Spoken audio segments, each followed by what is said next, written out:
பெரியவா சரணம். இன்னைக்கு ஜூலை 24. பெரியவா இங்கே இருக்கா. இன்னைக்கு தலைப்பு வாக்கின் பயன். விலங்குகளுக்கு பாவம் இல்லாவிட்டாலும் பயம் இருக்கிறது.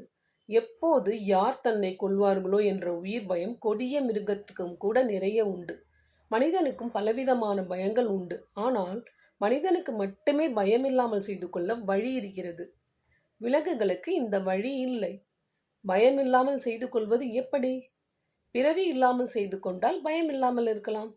எல்லாம் நாம் தான் என்ற ஞானம் வந்துவிட்டால் எதனிடமும் பயம் இருக்காது.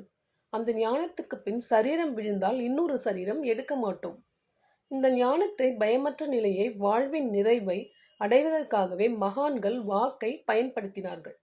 வேத, வேதாந்த, இதிகாச, புராண, தர்மசாஸ்திரங்கள் எல்லாம் வாக்கு இருப்பதால் தானே உண்டாயின.